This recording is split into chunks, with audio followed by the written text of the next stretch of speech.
परळी शहरात मागील काही महिन्यांत मारामाऱ्या, जीवघेणे हल्ले, चोरी, लूटमार आणि रॉबरीच्या घटनांमध्ये वाढ झाल्याचं चित्र आहे। शहरातील काही भागांमध्ये रात्रीच्या वेळी गुन्हेगारी टोळ्यांचा वावर, दारू पिऊन होणारे वाद आणि किरकोळ कारणांवरून वाढणारी हिंसा ही चिंतेची बाब ठरत आहे। यामुळे व्यापारी, व्यावसायिक आणि सर्वसामान्य नागरिकांमध्ये भीतीचं वातावरण पसरलंय। पैशांच्या किरकोळ वादातून एका हॉटेल चालकाची चाकूने गळा चिरून निर्गुण हत्या करण्यात आल्याची धक्कादायक घटना समोर आली आहे। कारभारी नारायण आंधळे असे मृत व्यक्तीचं नाव असून या प्रकरणी परळी शहर पोलीस ठाण्यात 2 संशयित आरोपींविरुद्ध खुनाचा गुन्हा दाखल करण्यात आला असून एकास ताब्यात घेण्यात आलंय।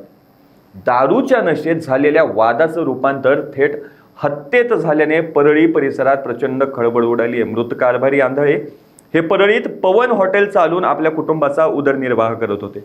21 मे रोजी रात्री हॉटेल बंद झाल्यानंतर कारभारी आंधळे हे संशयित आरोपी सचिन सोमनाथ राठोड आणि सुमित पवार यांच्यासोबत दारू पीत बसले होते। दारू पीत असतानाच त्यांच्यात पैशांच्या देवाणघेवाणीवरून अचानक वाद सुरू झाला। या वादाचं रूपांतर पुढे हाणामारीत झालं।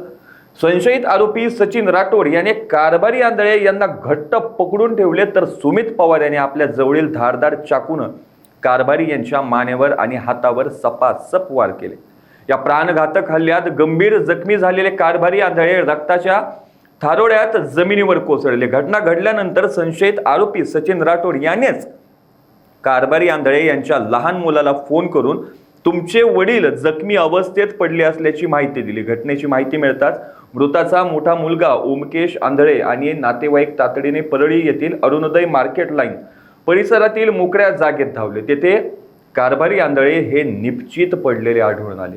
त्यानंतर नातेवाईकांनी तातडीने पोलिसांशी संपर्क साधून त्यांना अंबाजोगाई येथील शासकीय रुग्णालयात दाखल केले, मात्र डॉक्टरांनी त्यांना मृत घोषित केलं। या प्रकरणी ओमकेश आंधळे यांच्या फिर्यादीवरून परळी पोलिसांनी सचिन राठोड आणि सुमित पवार यांच्या विरुद्ध गुन्हा दाखल केलाय।